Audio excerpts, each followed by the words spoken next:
Hello student, I am Sunita Jha. हम कर रहे हैं क्लास 7 मैथ्स का चैप्टर 10 एल्जेब्रिक एक्सप्रेशन और ये हमारे वीडियो का पार्ट 5 है। स्टूडेंट, मैं आपको करा रही हूँ एक्सरसाइज 10.1 का question 1।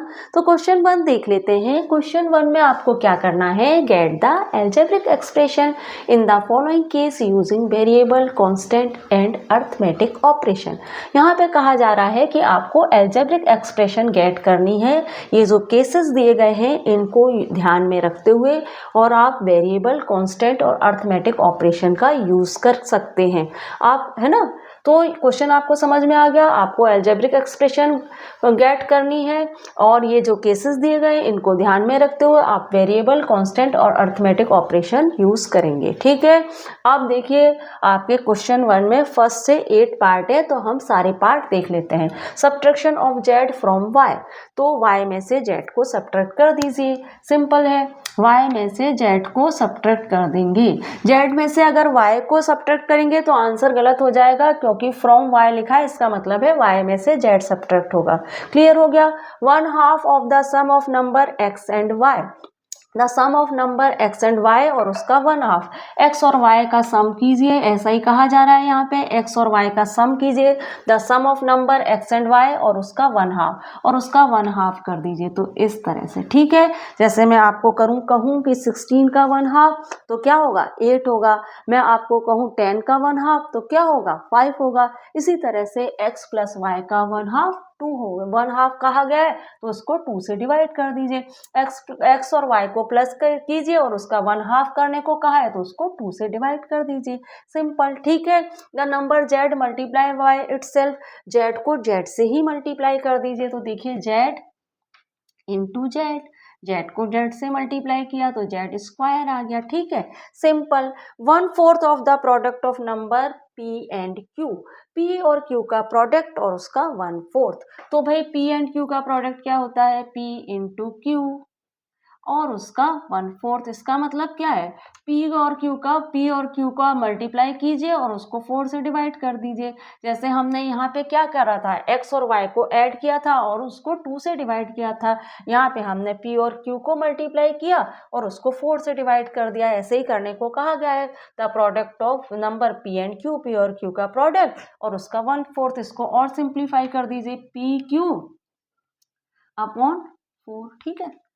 Number x and y both square and added, x और y दोनों का स्क्वायर करो और उनको ऐड कर दो। x का स्क्वायर, y का स्क्वायर और उसको कर दो ऐड। ठीक है, simple. Number 5 add to 3 time the product of number m and n, 3 time the product of number m and n, m और n का प्रोडक्ट, m और n का प्रोडक्ट इस तरह निकलेगा ना। m को मैं n से मल्टीप्लाई करूंगी, m को n से मल्टीप्लाई करूंगी तो मुझे mn ही तो मिलेगा। तो m और n का प्रोडक्ट और उसका 3 टाइम, m और n का प्रोडक्ट और उसका 3 टाइम, तो यहाँ पे लिख दीजिए 3। और फिर क्या करना है, उसको ऐड करना है 5 से। तो यहाँ पे एकदम क्लियर स्टूडेंट कहा गया है। अगर आप इस स्टेटमेंट को पढ़े तो नंबर 5 ऐड, नंबर 5 को ऐड करो to 3 time the product number m और n का प्रोडक्ट और उसका 3 टाइम और उससे नंबर 5 को ऐड कर दो। तो यही हमने यहाँ पे कर लिया। Product of number y and z subtract from 10, subtract from 10 इसका मतलब क्या है, सब्ट्रैक्ट फ्रॉम 10 का मतलब है 10 माइनस xy, x और z, y और z का product, product of number y and z, y और z का प्रोडक्ट सब्ट्रैक्ट फ्रॉम 10, 10 से सब्ट्रैक्ट कर दो। आप इस बात का ध्यान रखिए कि फ्रॉम 10 इसका मतलब 10 पहले, फ्रॉम y इसका मतलब y पहले। तो जहां भी इस तरह से आया है ना फ्रॉम, वहां पे आपको इस बात का ध्यान रखना है। इसका मतलब ये कि इस वाले स्टेटमेंट को आपको पहले लिखना है। सब्ट्रैक्ट फ्रॉम 10 इसका मतलब ये वाला स्टेटमेंट आपको पहले लिखना है, 10 माइनस। ठीक है, सब्ट्रैक्ट फ्रॉम y इसका मतलब y आपको पहले लिखना है, ध्यान रहे इस बात का। Sum of number a and b subtract from their product. अब यहाँ पे कहा गया है कि a और b का सम सब्ट्रैक्ट कर दो उसके प्रोडक्ट प्रोडक्ट से। तो यहाँ पे देखो सब्ट्रैक्ट फ्रॉम देयर प्रोडक्ट, तो मैंने आपको क्या कहा, ये वाला स्टेटमेंट आपको पहले लिखना है, क्योंकि जहाँ भी फ्रॉम आया है इसका मतलब वो स्टेटमेंट पहले लिखा जाएगा सब्ट्रैक्ट करते समय। ऐड करते समय तो आप कोई सा भी नंबर पहले लिख सकते हैं। यहाँ पे मैं 3mn+5 भी लिख सकती हूँ, मैं इसको इस तरह से भी लिख सकती हूँ 3mn+5, क्योंकि मैं ऐड कर रही हूँ, तो ऐड में तो कोई सा भी नंबर आप पहले लिख सकते हो। लेकिन सब्ट्रैक्ट करते समय स्टूडेंट आपको ध्यान रखना है कि फ्रॉम वर्ड जहाँ आया है इसका मतलब क्या है कि उस नंबर को आपको, उस स्टेटमेंट को आपको पहले ध्यान देना है और दूसरे स्टेटमेंट पे बाद में ध्यान देना है। तो सब्ट्रैक्ट फ्रॉम देयर प्रोडक्ट, इसका मतलब है पहले मैं ए और बी का प्रोडक्ट निकालूंगी, ए और बी का प्रोडक्ट निकालूंगी और उसे सब्ट्रैक्ट करूंगी ए और बी के ऐड से।